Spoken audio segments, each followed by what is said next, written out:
नमस्कार मित्रों, मैं पंडित अखिल शुक्ल। सबसे पहले तो गणेश जी के आगमन की सबको बहुत बहुत शुभकामनाएं।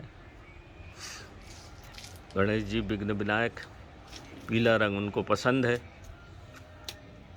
और ये देखिए, ये है कसौंदी, काली कसौंदी। पूर्ववत मैंने वीडियो डाला था काली कसौंदी का, फिर से इसको डाल रहा हूँ। देखिए, इसमें फल भी लगे हैं। इस समय ये आसानी से पहचानी जाती है। इसका फूल छोटा रहेगा, पत्ती छोटी रहेगी और कत्थई कलर की पूरी इसकी ब्रांच होती है। जिस ये देखिए, कई लोग बड़ी कसौंदी, इसमें 7-8 प्रकार की कसौंदी होती है मित्रों, मगर सबसे बेहतरीन कसौंदी ये होती है, एक इससे भी छोटी होती है, वो तो खैर दुर्लभ है। ये कसौंदी बहुत ही काम की चीज़ है मित्रों। पात कसौंदी विष हरे, फूल रतौंदी जाए। और इसके बीज से शेर भी डरता। आदिवासी लोग इसको सिद्ध करके तो रखते हैं अपने पास। तो ये पेड़ जो है आयुर्वेदिक दृष्टि से भी बहुत अच्छा है, रस रसायन की दृष्टि से भी बहुत अच्छा है और तांत्रिक दृष्टि से भी बहुत अच्छा है। ऐसे बहुत कम पौधे हैं जिसमें रासायनिक गुण भी हो, औषधीय गुण भी हो और तांत्रिक गुण भी हो। उनमें ये एक सर्वप्रिय पौधा है मित्रों। ये मैं आज आपको बता दूं, ये इतने काम का और इतना उपयोगी पौधा है। इसमें सबसे पहली बात तो इसकी पत्ती, आपको कैसा भी किसी भी प्रकार के कीड़े ने काट लिया, कंबल कीड़ा अगर हाथ पैर पे चल जाए तो डॉक्टर भी परेशान हो जाता, क्योंकि उसके जो रेशे होते हैं, उसके ऊपर जो बाल होते हैं, उसमें जहर होता है और वो अंदर चला जाता है। वो किसी दवा से अच्छा होता ही नहीं। इसकी पत्ती का रस उस जगह पे लगाया जाए और इसकी पत्ती 6-6, 7-7 खिला दी जाए 10-15 दिन, तो वो घाव ठीक हो जाता है। इसका मतलब ये हुआ, देखो मित्रों, ये सब सूत्र हैं और सूत्र में लंबाई नहीं होती, घनत्व होता है। उस सूत्र को समझने की बात होती है। जैसे रस रसायन में, कीमियागिरी में जो किताबें लिखी हुई हैं, उसमें सूत्र लिखे हुए, उस सूत्र को समझने के लिए पैनी दृष्टि चाहिए, नहीं तो लोग फेल हो जाते हैं। यही मुख्य कारण है कि कीमियागिरी में और रस रसायन में लोग फेल हो जाते हैं। आडंबर लगा के बैठ जाएंगे, सफ़ेद पलाश की डलिया में पुष्प रख लेंगे, लकड़ी रख लेंगे, सिद्धेश्वर गुटिका और फलाना, जानते वानते कुछ नहीं है और लोगों को बेवकूफ़ बनाते हैं। ऐसा नहीं होता। जब तक आप उसकी गहनता को, उसके सूत्र को, उसको समझोगे नहीं, या समझाने वाले आपको गुरु नहीं मिलेंगे, तब तक आप ढेर आडंबर कर लो, कोई फ़ायदा होता नहीं है। तो यहाँ मैं इसको इसलिए आपको बताना चाह रहा हूँ कि ये शरीर के समस्त विष, इसकी पत्ती को तोड़ लीजिए, रख लीजिए और इसकी पत्ती को रख के इसको आधा चम्मच खाएंगे तो शरीर के समस्त विष नष्ट होते हैं। और विष ही जो है आगे जाके जो आपके शरीर में विषाक्त शरीर हो जाता, आगे जाके नाना कैंसर हो जाएगा, अल्सराइटिस कोलाइटिस हो जाएगा, जमाने भर के रोग आपको होंगे। तो ये इसकी पत्ती को पीस के ज़रूर रखना। और इस समय बारिश में खूब मिलेगी आपके घरों के आसपास। इसका पुष्प जो है आप तोड़ के बारीक पीस के रख लीजिए। सफ़ेद पलाश के पुष्प के साथ इसको मिला के खाने से आँखों की रोशनी बढ़ती है। हम जो आँखों का आंजन बनाते हैं उसमें इसका उपयोग करते हैं, मैंने आपको दिखाया भी था।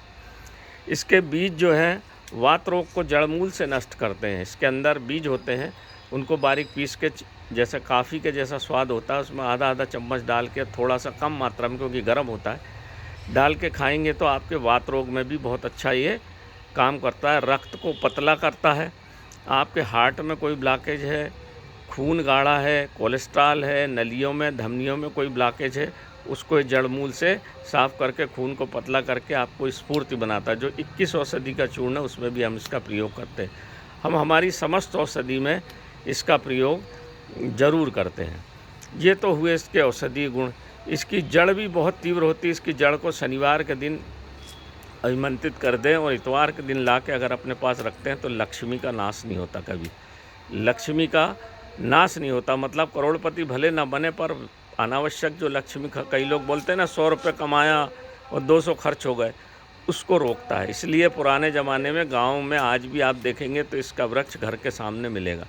घर के सामने जिसके इसका वृक्ष होता है उसके घर में कभी भूत बाधा, उपद्रव, तंत्र मंत्र यंत्र कुछ भी नहीं चलता। तो जो तांत्रिक लोग होते हैं इसका बीज और वो देते हैं इसकी जड़।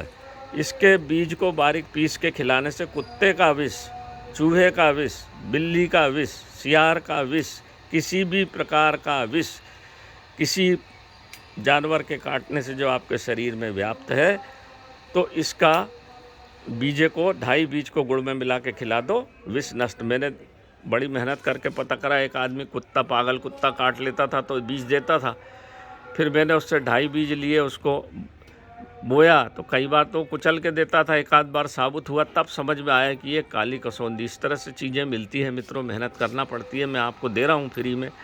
किसी भी प्रकार का विष शरीर में इसको नहीं रहने देता, बड़ा महत्वपूर्ण पेड़ है। और जो विष नहीं रहने दे वो पारे का भी शोधन करता है। इसकी पारे को आप हिंगुल से निकाल लीजिए तो बहुत सारे गुण दोष खत्म हो जाते हैं। पहले हिंगुल को नींबू के रस और भेड़ के दूध में घोट के फिर उसको ऊर्ध्वपातन डमरू यंत्र से उड़ा लें, और यदि इससे आप इसके रस से उसको घोटेंगे 2-3 दिन तो पारा जमने लग जाता है, गाढ़ा हो जाता है, उसके समस्त दोष मतलब सीधा 11वां संस्कार हो जाता है। ऐसी बहुत सारी शॉर्टकट विधियाँ हैं। आप बोलते हैं ना 18 संस्कार और 12, कई लोग पूछते हैं, जानते हैं नहीं संस्कार क्या होता है, और बातें वो यूट्यूब से देख देख के कई हैं बड़े कलाकार, वो सिखा देते हैं उल्टी सीधी बातें, फिर पूछते हैं।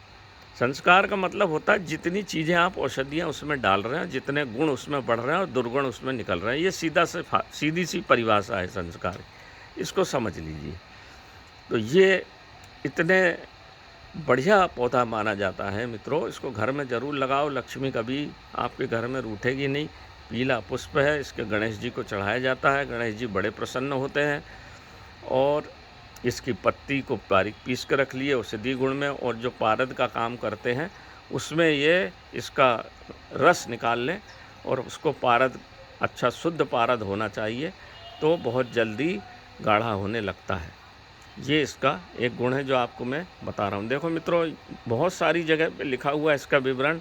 कसौंदी का नाम बदल दिया, काली कसौंदी का नाम और कुछ कंसांदी कर दिया गया है। कहीं कहीं नाम जानबूझ के किताबों में बिगाड़ देते हैं ताकि मूर्ख लोगों के हाथ में इस तरह की चीज़ें न लगें। तो ये मैंने इसका प्रयोग किया। मैं पारद की जो गुटखाएँ बनाता हूँ उसमें शोधन के लिए इसका बहुत उपयोग करता हूँ, इसलिए मैंने इसको लगा के रखा है। जंगलों में भी, बगीचों में लगा रखा है ताकि हमको समय पे उपलब्ध हो सके। तो ये कसौंदी बड़े काम की चीज़ है मित्रों, इसको घर पे लगाइए, सब आपका रोग द्वेष, वैसे ही इसके लगाने से बहुत सारी चीज़ें आपकी शरीर से दूर हो जाती हैं, घर से उपद्रव शांत हो जाते हैं, जिससे शेर डरे। शेर मतलब बीमारी को ही बोला होगा उन्होंने, बाघ डरे, बाघ यानी बीमारियाँ, तो जिसके लगाने से बीमारी भाग जाती हो तो उसके गुण कितने अच्छे होंगे ये समझना पड़ता है। सूत्र, इसलिए सब सूत्र लिखे हुए हैं, कीमियागिरी में भी सूत्र लिखे हुए हैं, आयुर्वेद में भी सूत्र लिखे हुए हैं। उन सूत्र में घनत्व होता है, उसके लिए पहचानने के लिए गहरी दृष्टि चाहिए, अनुभव चाहिए, गुरु का सत्संग चाहिए, तब जाके धीरे धीरे आपकी चीज़ें, और मेहनत चाहिए, तब आप उस तरफ सिद्ध हो पाते हैं।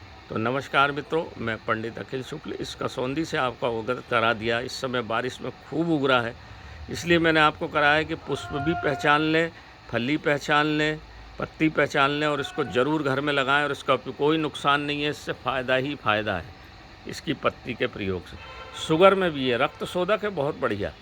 तो शुगर को भी ये, मधुमेह रोग को भी जड़मूल से नाश करता है। हम जो मधुमेह का चूर्ण बनाते हैं उसमें इसका प्रयोग ज़रूर करते हैं। और किडनी में अगर कोई घाव हो गया हो, लीवर में घाव हो गया हो, उसको भर देता है, उस घाव को ठीक कर देता है। जो बाहर के घाव ठीक करे वो अंदर के भी ठीक करता है। जो बवासीर में भी इसका काफ़ी लाभ होता है। बवासीर में इसकी पत्ती को पीस के पुलटिस बना के रुई पर रख के लगा देते हैं तो खून आना बंद हो जाता है, मसे सूख जाते हैं। इसकी पत्ती की धुनी भी ली जाती है, बहुत अच्छी चीज़ है मित्रों, इसलिए मैं बार बार इसको बताता हूँ। कसौंदी के हज़ारों गुण हैं, हज़ारों प्रयोग किए हैं मैंने इसको। ऐसा दिव्य वृक्ष, ऐसा दिव्य पौधा कई पौधों में एक पाया जाता है मित्रों। तो इसको देखें, पहचानें, घर पे लगाएं। उसका केवल एक ये पौधा आपके शरीर को भी अच्छा कर देगा, धन लक्ष्मी को भी अच्छा कर देगा, सुख शांति भी प्रदान करेगा। शनि का हंता है ये, शुक्र का लाने वाला है, यह धन लक्ष्मी को लाने वाला है। इसकी जड़ को रखने से शनि का, जिसको शनि का प्रकोप है, उसमें ये बहुत अच्छा काम करता है। गणेश जी को प्रिय है ये, तो इसको देख लें, इसका प्रयोग करें और सुखी रहें। नमस्कार मित्रों।